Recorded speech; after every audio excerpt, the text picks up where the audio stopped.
y a plusieurs ministères. Mais il y a un mot qu'on ne nous définit pas. Il dit il y a plusieurs opérations, mais il y a un même Seigneur. Amen. Donc la définition de la lignée sur le plan spirituel, donc, c'est un arbre généalogique qui retrace les débuts, le parcours de notre foi, des grâces et des origines jusqu'à nous. Donc on peut retracer notre arbre généalogique sur le plan spirituel. La foi vient de quelque part. Toute vérité est parallèle et l'une des interprétations de la Bible que Jésus aimait beaucoup utiliser, c'est l'interprétation par l'analogie. Disant, la parole de Dieu est semblable à une sémence. Donc si on étudie une sémence, on peut trouver son équivalent dans la parole de Dieu. Ça s'appelle l'interprétation par analogie. Donc ce qui est en bas est comme ce qui est en haut. Le manteau ou l'esprit peut être dupliqué sur autant de personnes qui se revendiquent de la famille. Donc personne ne peut dire moi je suis le seul héritier de mon père, c'est faux. Je suis le seul héritier de Kakou, ça n'existe pas. Je suis le seul héritier de Benson Idaoussa, c'est faux. Il a plusieurs fils. Quand il s'est dupliqué dans plusieurs. Donc la tendance à penser que je suis le fils légitime, c'est faux. Il y a un manteau qui ne va pas et ce manteau peut être dupliqué en plusieurs. On peut brûler leurs œuvres, mais pas les esprits eux-mêmes. Tu vas dire que je brûle l'esprit, je brûle, je ne sais pas, je t'écrase, je te fais quoi encore? Bon, je pense que nous avons dépassé ce niveau de connaissance là. Amen. En fait, il est bon de comprendre que si je viens d'une lignée familiale, d'une lignée spirituelle, et que ma lignée spirituelle, de la même manière que Jésus est venu étant un sauveur, et qu'il a été attaqué dans son jeune âge, exactement comme Moïse, je dois comprendre que pour tout ce que je recherche, il ne faut pas que je sois ignorant. Paul l'enseigne, il dit je ne veux pas que vous soyez ignorants des desseins du diable. Un démon ne peut pas tuer un enfant de Dieu. Tu crois ça? Sois délivré. Que dit la parole de Dieu? Ne craignez pas celui qui peut faire comment? Tuer le corps, mais qui ne peut pas tuer comment? Ça veut dire qu'il peut tuer le corps. Ce qu'il ne peut pas tuer, c'est quoi? C'est l'âme. Cependant, il peut tuer le corps. Donc il faut te mettre à l'abri. Cette fille d'Abraham que Satan tenait comment? Liée depuis combien d'années? 18 ans. Et le mot fille d'Abraham veut dire qu'elle était une fille de la lignée d'Abraham, le père de la foi. Cependant, malgré qu'elle est la fille d'Abraham, Satan fait comment? Il l'a tenue captive, il l'a liée, le mot lié veut dire paralysée. En dépit de sa foi, en dépit de l'huile d'Abraham sur sa vie, elle était comment? Liée. Quand Jésus était rempli du Saint-Esprit, je suis surpris que la première visite de Jésus, c'est-à-dire quand il a reçu l'onction, il était rempli du Saint-Esprit, son premier visiteur, c'est le diable. Il est venu et dit, si tu es le Fils de Dieu, ordonne. Retenez toujours le mot lignée. Fils de Dieu. Si tu es de la lignée de Dieu. Moi je suis l'attaquant de Dieu. Moi je suis le combattant de Dieu. Et si tu es le Fils de Dieu, tu deviens mon ennemi. Est-ce que tu sais que ta lignée a des ennemis? Donc si tu es de cette lignée, tu deviens automatiquement l'ennemi des esprits de cette lignée.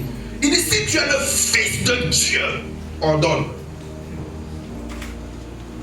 Donc ne sois pas surpris que après que tu viennes d'une retraite spirituelle, que tu viennes de recevoir un manteau, tu te dis mais qu'est-ce qu'il y a? Jézabel est le nom de code de l'esprit qui est assigné pour attaquer et ridiculiser l'onction. Chaque lignée spirituelle a des particularités. chaque grâce, chaque onction, chaque opération apporte une bénédiction, un impact, des résultats et des accomplissements exceptionnels. Mais en même temps, cette onction-là suscite également des attaques spécifiques et proportionnelles. Matthieu 4, verset 2 à 3, on dit, après avoir jeûné 40 jours, le tentateur s'approcha de lui. Ne nous y méprenons pas. Chaque onction attire une attaque particulière. Les lignées spirituelles sont réelles. Qui le croit? Tu es obligé de croire. Il dit les lignées spirituelles sont réelles. Ne vois pas ta main.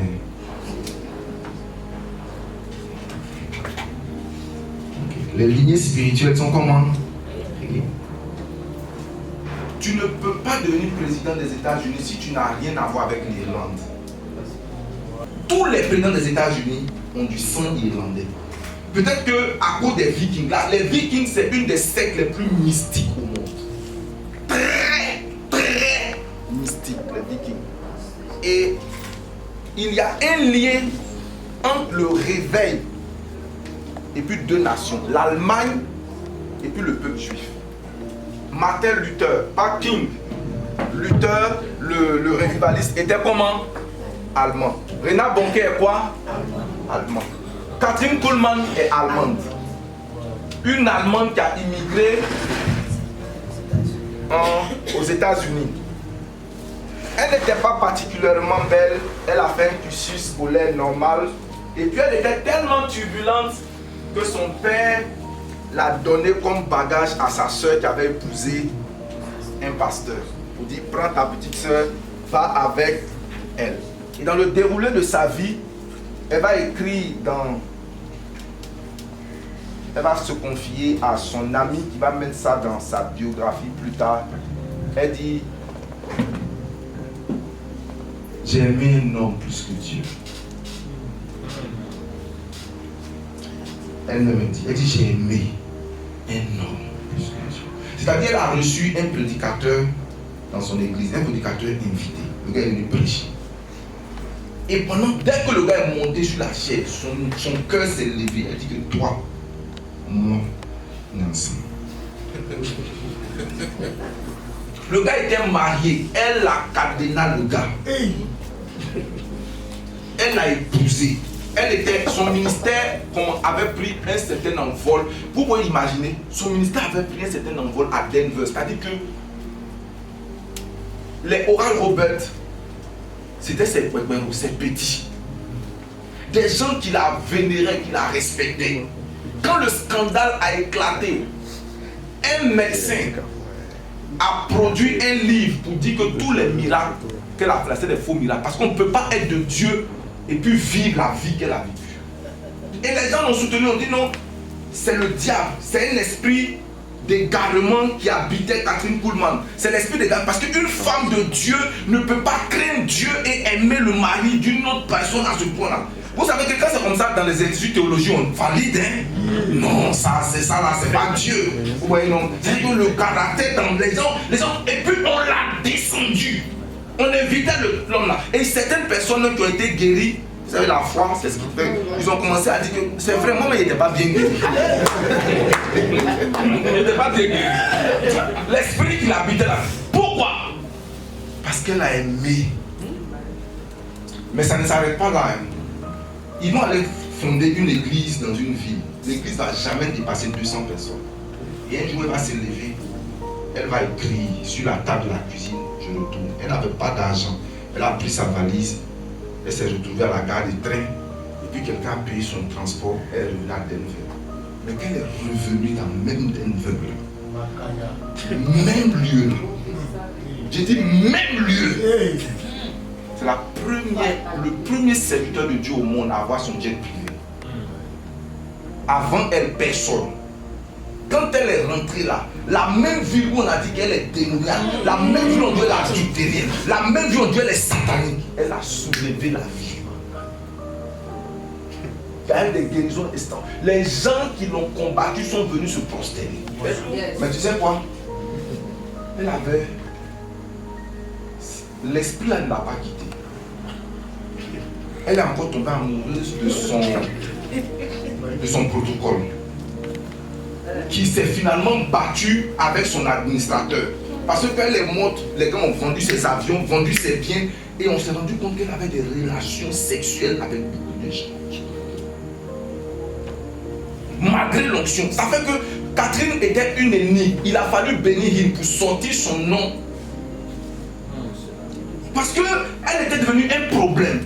Elle était devenue gênante pour le corps de Christ. Comment on peut voir quelqu'un être opéré dans une telle dimension et en même temps vivre une vie de désordre? Si vous lisez ça, de Dr. Destiny, si vous lisez ça, vous allez vous rendre compte que elle avait un gars, le gars qui a vendu son avion, son corps était à la mort. Quand le gars a commencé à vendre tout, c'est tout. Il n'a jamais prêché, mais elle était amoureuse du gars. Quand il finit de prêcher, l'argent des prédications là, il s'en va à Hawaï avec.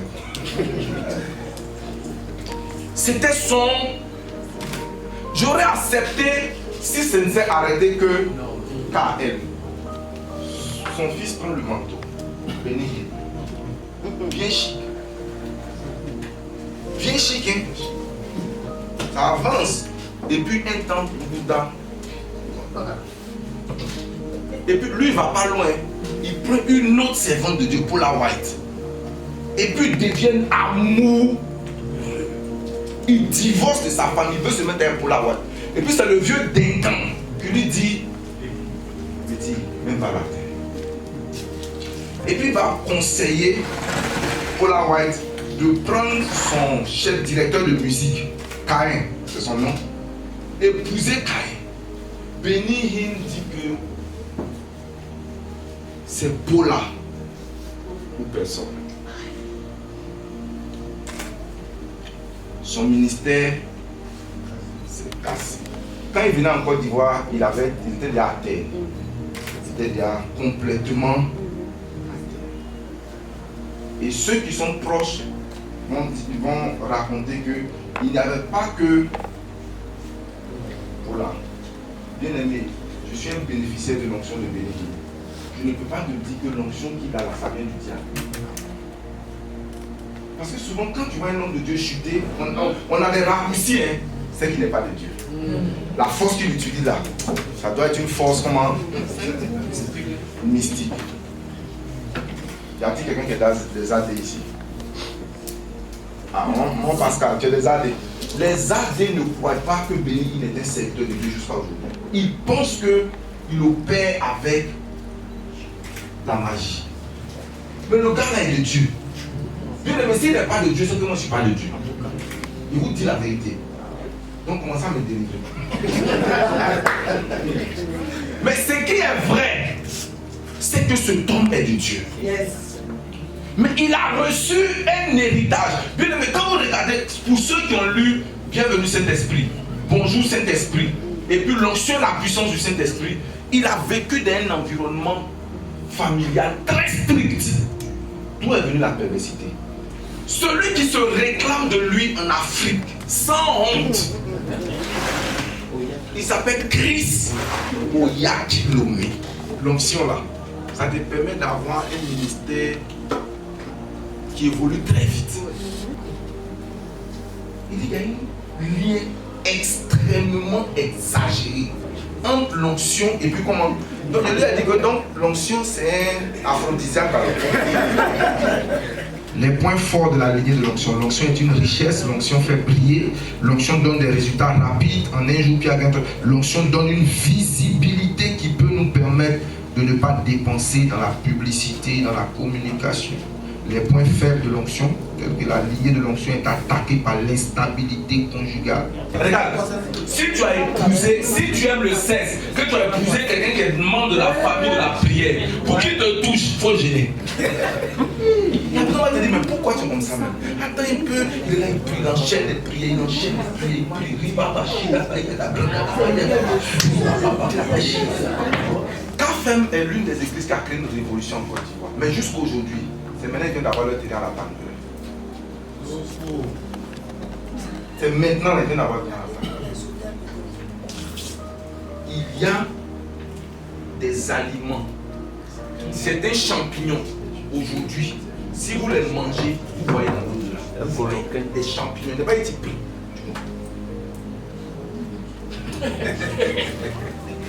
Par exemple, il est prouvé, je n'ai pas dit il est prouvé que la sensibilité d'une personne qui prend le chanvre est la même que quelqu'un qui a 21 jours de jeûne. Seulement que les effets secondaires du chanvre, c'est que quand ça t'a fini, ça te rend aliéné, tu peux perdre certaines choses. La terre est parcourue par des fréquences. De la même manière, il y a des ondes de radio où tu peux capter RFI, tu peux capter. Il y a une manière de se mettre dans une fréquence où tu as accès aux informations. Quand tu sois du monde ténébreux ou du monde lumineux, tu as accès à des informations.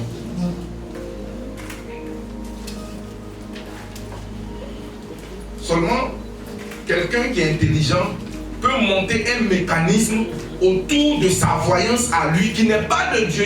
Il a développé ça et il s'est dit,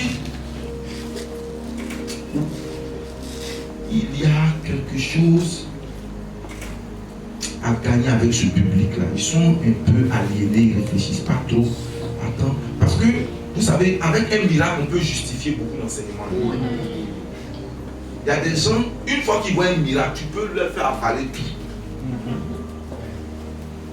Rares sont les personnes qui sont capables de juger un mauvais enseignement après que quelqu'un a opéré un miracle. S'il n'y a pas de miracle, comment est-ce que le mari de Jésus, Jésus Baoulé, en fait, ce n'est pas lui qui fait les miracles, j'espère que vous le savez. C'est sa femme qui fait les miracles. Lui ne fait que parler. Comment des intellectuels, les gens vont s'asseoir et puis quelqu'un raconte des trucs comme ça et puis ils acclament. Pourquoi? Parce que après avoir fini de raconter tout ça là, il y a miracle. C'est ça. Et tu ne peux pas nier le miracle. Les gens sont guéris. Donc même s'il dit qu'il est Jésus, nous on accepte. On ne peut pas réfléchir. Celui qui a écrit les réalités de la nouvelle création, le pouvoir de la parole, les deux types de justice. Ce monsieur était un monstre. Ensuite, il a transmis sa foi à ce plombier, Smith Wigglesworth, qu'il a transmis en réalité l'image la plus représentative du mouvement de la parole de foi, c'est cet homme. Il a plus fait pour ce mouvement que tous les autres. Kenneth Hagin est ce que je peux considérer comme le maître à penser, la version améliorée de I.W. Kenyon. Celui-ci était un analphabète pratiquement, il n'a pas un niveau d'instruction. Mais ce gars est très instruit. Donc il prend la parole de foi et il l'amène à une dimension profonde et intellectuelle. Et lui, à partir de lui, vous allez voir, le vieux Enoch Adeboye se réclame de lui. J'ai une grâce pour la construction. J'ai une grâce pour les infrastructures. Et quand cette grâce commence à se manifester, la grâce pour acquérir les terrains, la grâce pour acquérir des choses rapidement vient sur toi. Les prophètes sont beaucoup dans la location.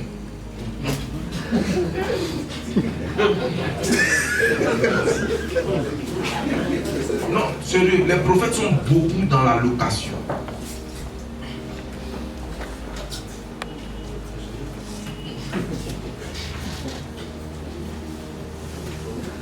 Maintenant, quelles sont leurs faiblesses? Une tendance à la colère exagérée. Tous, sans exception. Une tendance à la colère, à l'impatience exagérée.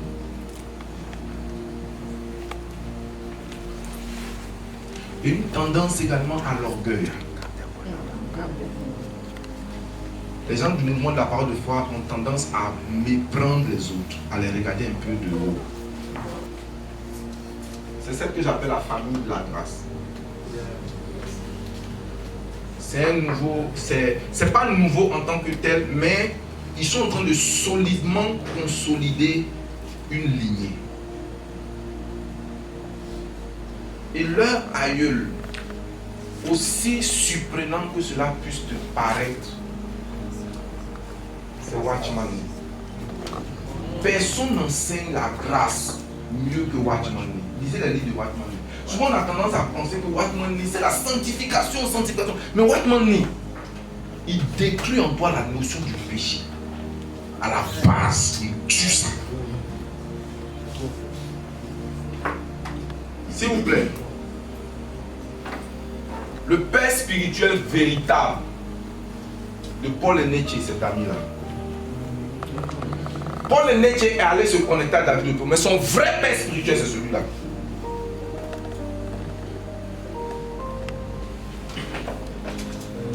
Il a pour ami Joshua Talina, qui était son ami. Ils étaient comme des jumeaux. Vous allez voir dans leur première prédication, il y a 15 ans, 20 ans, quand l'autre parle, l'autre complète, l'autre parle, l'autre complète. Cependant, ce monsieur est le père spirituel de Paul Eneche. Ce monsieur, vous savez, ce qui me plaît dans le ministère de Tamina, c'est qu'il enseigne la grâce. Mais comme souvent dans le mouvement de la parole de foi, si tu as écouté Hegel et que tu lis Copeland, tu retrouves beaucoup de similitudes, beaucoup de choses communes qui sont comme répétées dans l'ensemble du mouvement de la parole de foi. Mais quand tu écoutes Joseph Prince et que tu écoutes Damila, c'est le même mouvement, mais ce n'est pas la même présentation.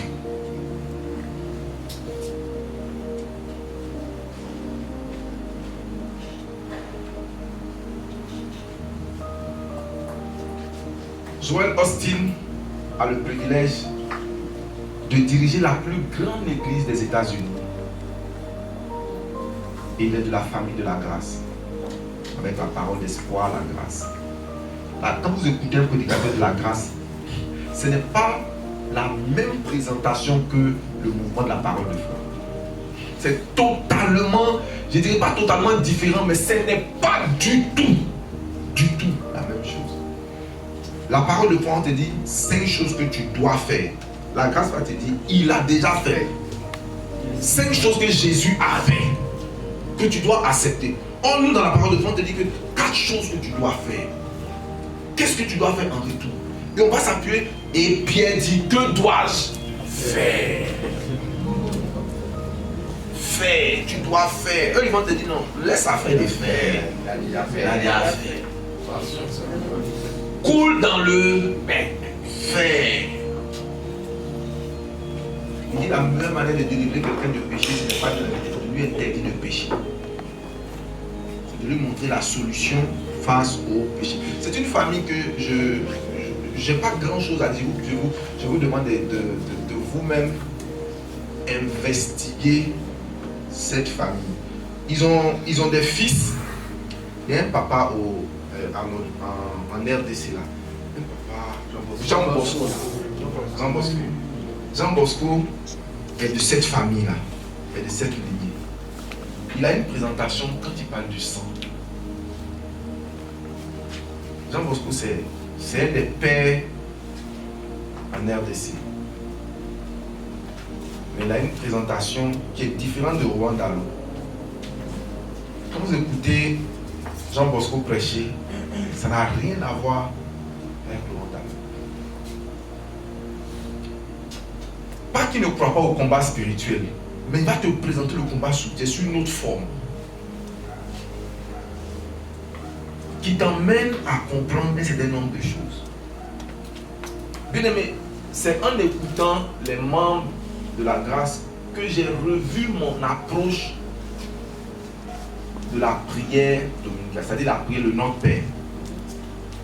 La parole de foi va te dire, sans sanctification, tu ne peux pas t'approcher de Dieu. Il faut être pur avant d'approcher de Dieu. Mais la grâce va te dire que quand tu lis même le texte là, il va te dire notre Père qui est aux cieux, que ton nom soit sanctifié, que ton règne soit moi, que ta volonté soit faite sur la terre. Et puis il dit, c'est vers la fin là qu'il dit, pardonne-nous nos. L'approche est différente. Ça veut dire que tu as accès à Dieu avant. Ça veut dire qu'avec tes péchés et tout ça, tu as accès à lui. Ça ne peut pas t'empêcher.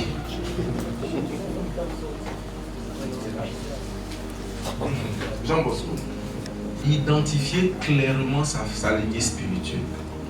Nous appartenons tous à Jésus, nous appartenons tous au même royaume, nous appartenons au même Seigneur. Mais quelle est ma femme? Oui. Comment? Leur faiblesse. En réalité, j'aurais voulu m'arrêter sur la parole de la grâce.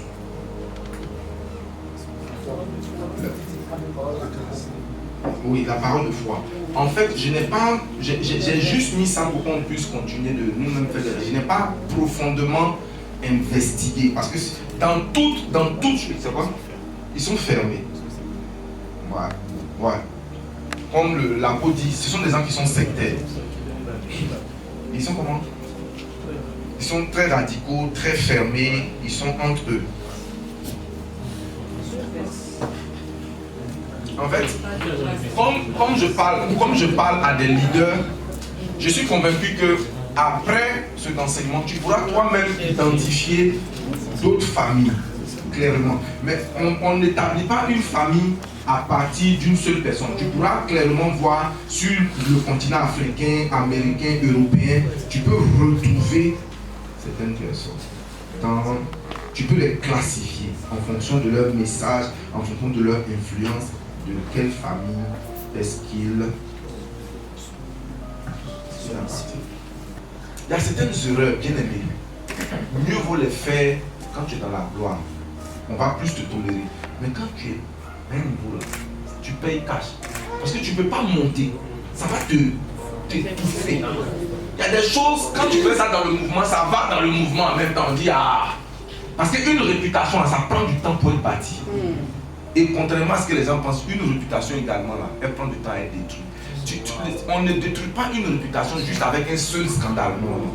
Il faut un scandale à répétition. Souvent même, le scandale peut être vrai. Mais comme tu as une bonne réputation, on dit c'est pas vrai. C'est vrai, mais les gens vont dire non, ça on ment sur lui. Mais c'est quand ça commence à devenir trop répété, 2, 3, 4, on dit ah, c'est toi seul. On va prendre le pasteur Antoine. Quand tu donnais le coup, j'ai vu qu'il y a certains grands hommes de Dieu qui n'ont jamais été à l'école, mais ils ont eu un parcours extraordinaire. Et je me rends compte que, moi, je n'ai jamais été à l'école, mais je me rends compte que le prophétique et puis le miracle, c'est un domaine que j'adore ça beaucoup. Donc du coup, j'ai vu que en fait, je me retrouve bien dans cette coin de mes lignées là. Voilà, donc, enfin, je ne sais plus quoi dire, mais vraiment.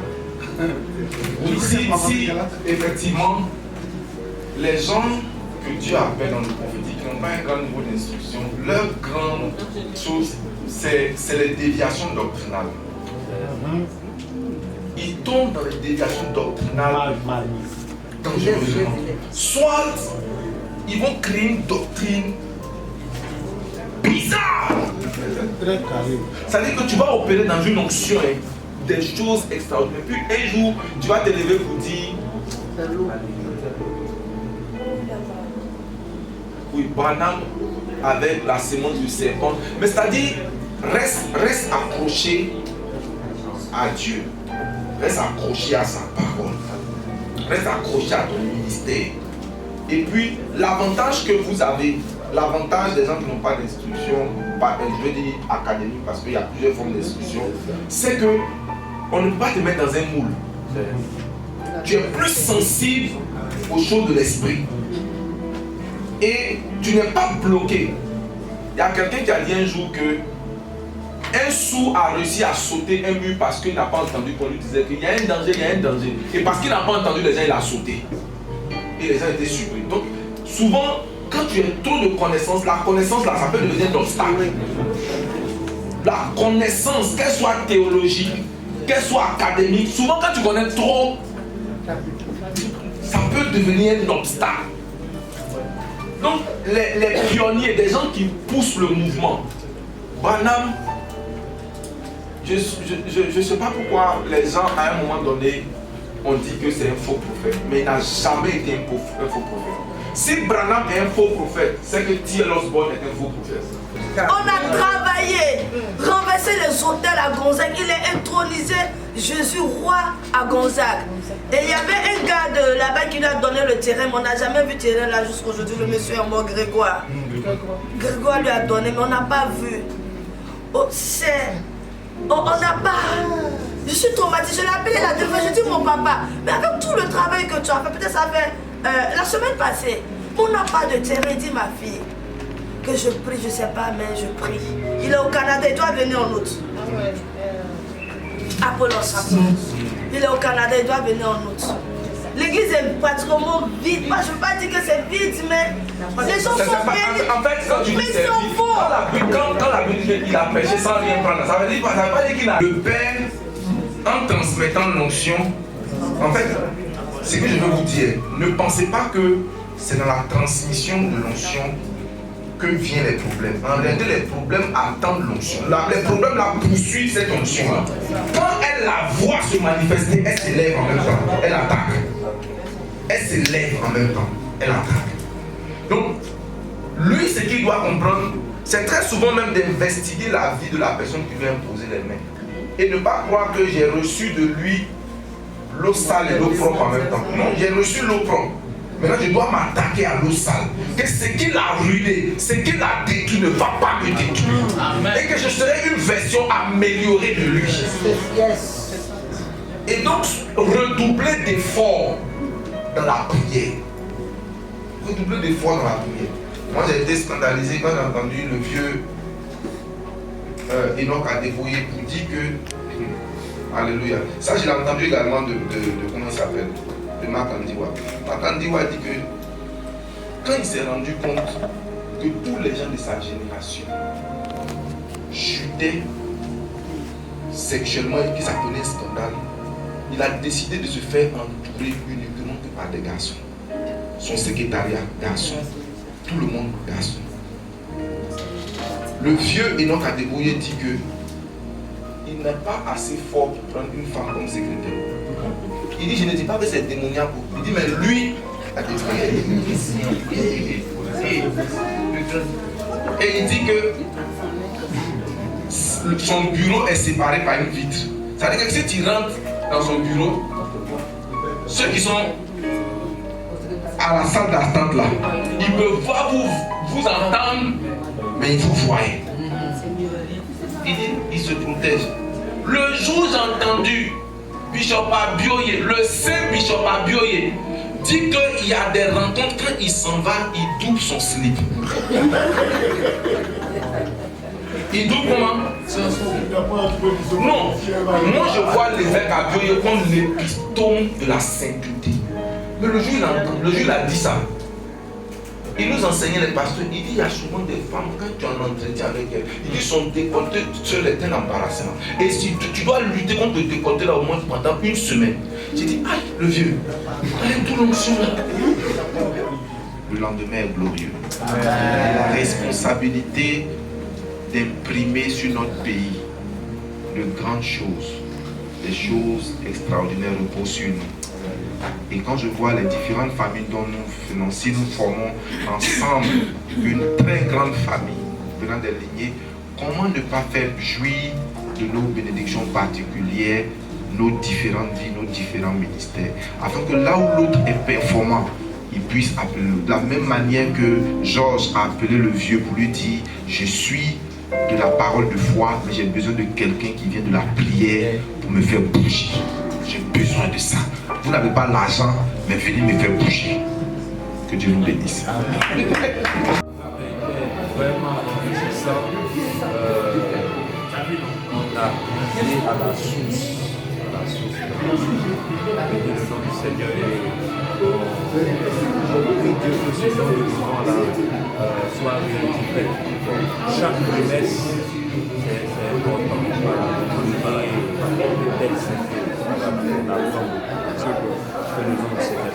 Bonjour à tous, soyez bénis, je suis le révérend Ezekiel Djidji et vraiment ce séminaire a été très enrichissant. Je pense que si c'était à refaire, je reviendrai parce que pour ma part, il est très important de comprendre le fonctionnement du naturel et du surnaturel. Lorsque nous sommes bénis par de tels enseignements, ça donne encore envie de revenir. Donc je vous exhorte à vous inscrire davantage et de participer à ce genre de séminaire.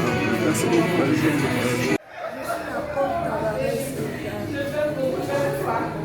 J'ai trouvé le séminaire très enrichissant. Je me suis mise à aller dans la profondeur où nous ne connaissons pas. Ça nous a permis de comprendre aussi la connaissance. Certaines situations arrivent, pas forcément qu'on n'est pas dans le plan de Dieu, mais c'est dû au bagage, au manteau que nous portons. Et ça va nous permettre de pouvoir corriger certaines choses qu'ont vécu nos pères, que nous allons pouvoir briser ces situations, pouvoir aller mieux, à un niveau plus élevé dans le service de Dieu dans l'Église.